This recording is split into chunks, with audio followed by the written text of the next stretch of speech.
Alrighty, hello everybody. I am Justin. I am Doherty's disciple, and you may be wondering what this podcast is going to be about. Basically, it's going to be about college basketball, mostly Carolina basketball, the Tar Heels, North Carolina, UNC. That's mostly what we're going to focus on here. We will talk about all of college basketball, but like I said, we'll mostly focus on North Carolina. That's who I'm a fan of. That's who I like the most. So we're going to stick with them. As you can see, I'm here in my kind of dark chambers. That's okay, though. You don't need to see me. You maybe know me from other podcasts, such as Being in Justin's Mind or Film is Literature. You can look those up on YouTube or wherever you want to listen to your podcasts at. And I figure this is a good time to start this podcast. I love Carolina basketball. I love talking about Carolina basketball. I love watching Carolina basketball. And right now is a big time big time for them. The season just ended, run to the national title game. They lost. They came up short. You can come up with excuses all you want for why they lost, but really I think Kansas was the better team. I think Carolina kept it as close as they could. Maybe if Baycott was healthy, maybe it would have been a different outcome. But man, it's hard to see them picture. It's hard to picture them beating Kansas. But since the season ended, you had a bunch of people that could leave, could come back, could transfer, could go pro. And guess what? They're all back, baby. They're all back. Leaky Black, Caleb Love, Armando Bacot, R.J. Davis. Even some of the guys on the bench I thought would transfer, such as Dontrez Styles, DeMarco Dunn. I guess you kind of thought that those guys would leave, but they didn't. They stayed. And, you did lose Brady Manick, obviously. You did lose Anthony Harris, who decided to transfer. Which could be a bigger loss than I think people realize because he brought some energy. He played pretty decent defense. He was kind of explosive. He could put up points, and he's just been around for a while. That was his third year, even though he did a redshirt a year, but still, I think that could be a bigger loss than what people realize. You also have Kerwin Walton currently testing the NBA waters, which I actually expect him to stay in college, but I do think he might transfer. I think that's where that's kind of leading to. I think, which is fine. Carolina can replace him with a transfer. He's probably not really that big of a loss, honestly. Heck, he didn't even really play much, which is kind of weird because, he was a good player. I don't really understand why he didn't play as much his sophomore year as he did his freshman year. So I think they can replace him with a transfer. The big announcement just yesterday was Carolina signed one of the top junior players, G.G. Jackson.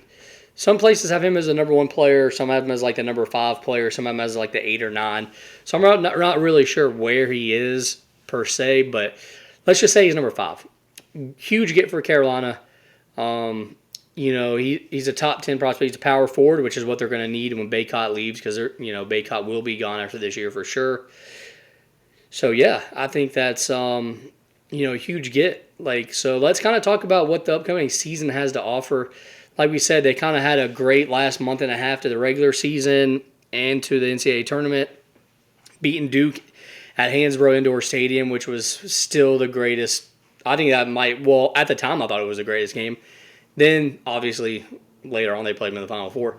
But, they had a great run. I think with everybody coming back, it is a bright future. Man, I'll be honest, though. I think people might be kind of jumping the gun a little bit. I don't know if we should really be number 1. I don't know if we should really be number 2. I think probably like 5 or 6 would probably be the number just because you got to remember this team was an 8 seed. It's not like they ran through the tournament as a 1 seed or a 2 seed or even a 3 seed. They were an 8 seed. And I think, honestly, they just got kind of lucky in their matchups. I think first round, Marquette. They were going to beat Marquette. Marquette, lucky to be in the tournament. Second round, they played a beat-up Baylor team. And even though it did go to overtime and Carolina almost blew the big lead, I think that was a great matchup for Carolina. I think they could win that. Then in the Sweet 16, they played UCLA. Vasquez was hurt. And, a lot of pressure on UCLA in that game. Because UCLA lost in the title or the Final Four the year before. Everybody expected them to be a great team. They kind of failed. But really, I think that was a realistic goal for them was being a top 4 seed. So I don't think They really failed, but I think that was a great matchup for Carolina. Again, they won. Then in the Elite Eight, Carolina played St. Peter's.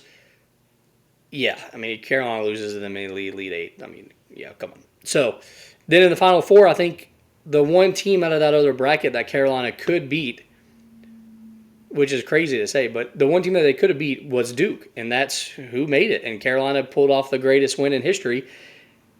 Then in the finals, they finally played a team I think that was better. That was a tough matchup. And also just, Baycott being hurt and, going from beating Duke to 2 days later having to play in another big game. That's tough. Mentally, that's tough. You can't expect young kids to basically, turn around and, I mean, honestly, if Carolina won that title game, it would have been unbelievable. I think it would have been one of the best championship wins ever. So I think people are kind of up, taking Carolina, maybe thinking too highly of them right now. I think, like I said, a lot of places, they're way too early polls are having them at number one or number two. I'm thinking like 5 or 6. Because, I mean, it kind of reminded me a little bit of, 2004 to 2005. Carolina went into that tournament in 2004 as a 6 seed. And it was the first time they'd been to the tournament really with that team. And, which is similar to this team. I mean, they played one game last year. So, I mean, that doesn't really count. So, 2004 they came in as a 6 seed. And then next year it was like, okay, they're in preseason number one. It was like, whoa, really? Like, yeah, they're returning everybody. But number one, like you go from a 6 seed to a 1 seed, like that's crazy. Of course, they did hold it up. They did win. Roy Williams' first title. Sean May carried that team the last month of the season, which is kind of what Baycott just did this year. And I think May is, his assistant coach is a great storyline too. But, of course, also a lot of people are comparing this to 2016 and 2017 where they lost in the title in 16 and they came back. But the thing was in 16, I mean, I still think 16 was a better team. I know they didn't win the title, and 17 did win the title, but that 16 team I think was better with Bryce Johnson and Marcus Page. I mean, it's kind of sad how they lost. I think, Marcus Page deserved a title. You can say what you want about him, struggling in his senior year, him taking a lot of shots. The team kind of deferred to him, but, teams always defer to their best player, and he probably was their best player. And he deserved a title. I mean, he carried that team for 3 years up until then. And, I was really glad they did win in 17 because Joel Berry is a winner. I can't believe his playing career is over. I can't believe he never got a chance in the NBA. That dude, you always felt like if he was playing, you had a chance to win. But Bryce Johnson also, really stepped up that senior year. And to see what he's doing now playing overseas is crazy. I mean, he's putting up crazy numbers. He's learned how to shoot. He's still blocking shots. I mean, obviously he's probably the biggest player by 3 inches, but still. So I think people are comparing it to that, but it's like I don't think that can be the comparison because, like I said, I think 16 was the better team. Another Carolina loss in the title was 81, which then they turned around and win in 82. That could be a good comparison because that was almost the same team. I mean, they just replaced Al Wood with Michael Jordan.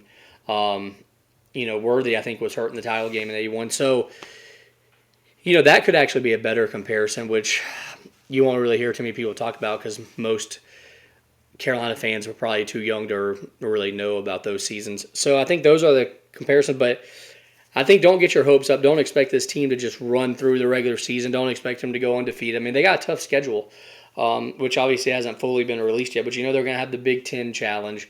They have the Jumpman competition in Charlotte with where they play Michigan.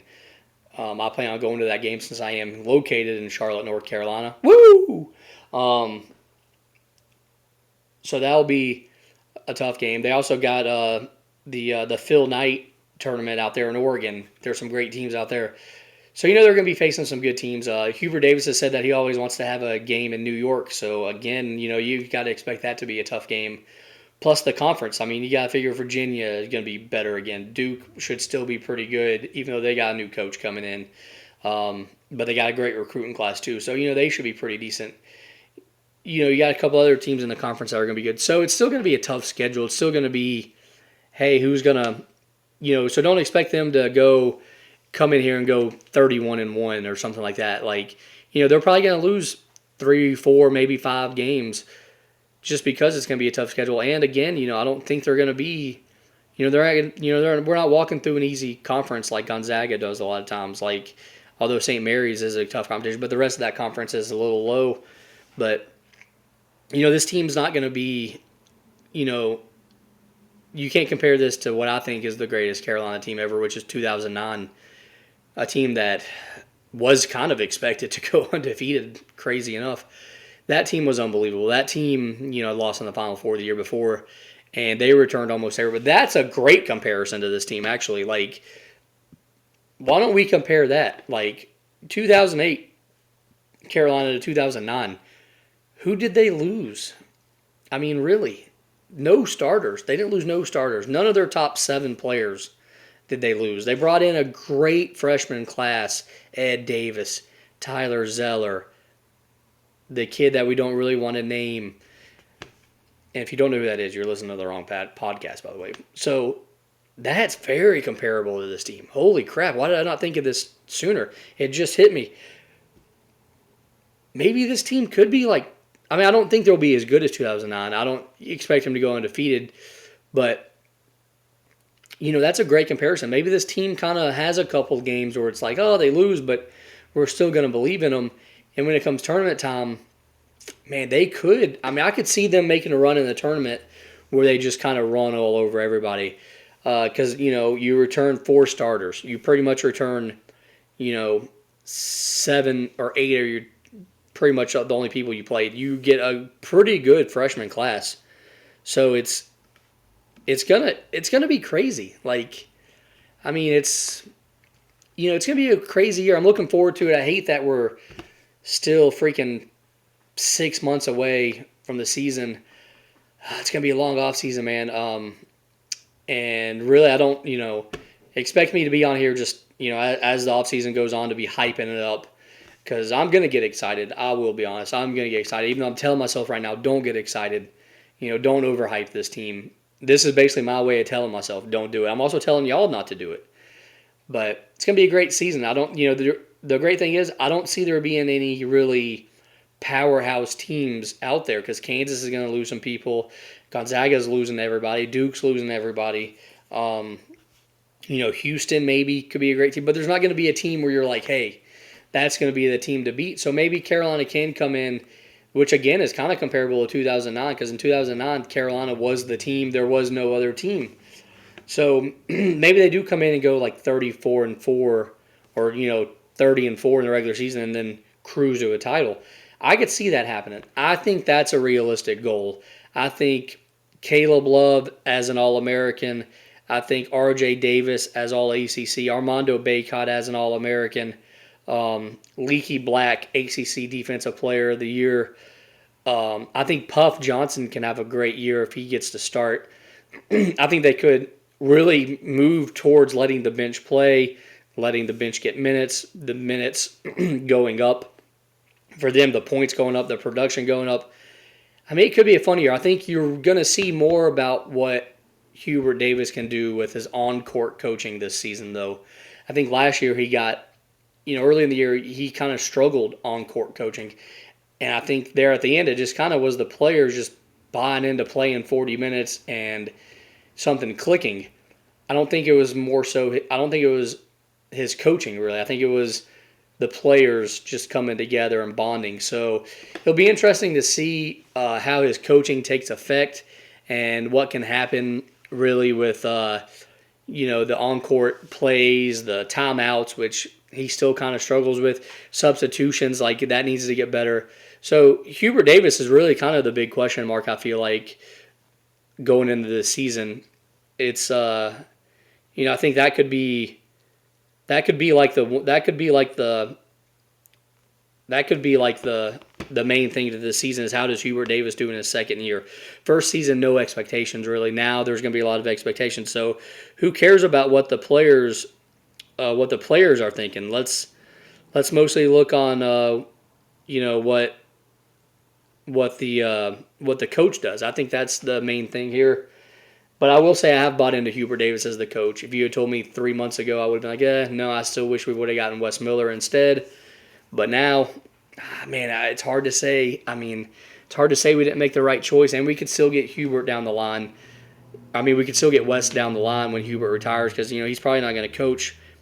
He's probably not going to coach too long.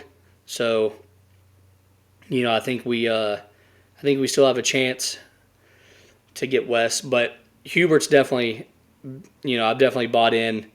I've definitely, he's my guy now. He's my dude.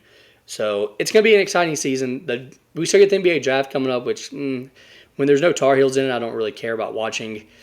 It's kind of like, whatever. I'm really just counting down the months till the college basketball season starts. Late night with Hubert or whatever they're going to call it. I don't even know what it was called last year. I didn't even go. COVID was still kind of a thing, so I don't even know if you could go really. So it's going to be a long off season, a long wait. And anyways, this was the first episode of Doherty's Disciple. I don't know what I'm going to talk about in the next episode without the season actually going on. Expect probably just a lot of me just talking about like my favorite past Carolina players. Maybe I'll pick out my favorite player from each position and just, random topics like that. If you do got anything specific you'd like to hear me talk about, please feel free to comment. And, like you said, once we get into the game, I'll actually be watching the games and, talking about them. So it'll be a lot more entertaining, a lot better of a show. First episodes, hey, sometimes they're not the best. But you got to bear with them through the long run, at least make it through the first season before you judge. So Doherty's Disciple, that's the name of the show. Look me up somewhere, anywhere you listen to your podcast or on YouTube. And I hope you enjoy. Hope you have a great night. Check you later.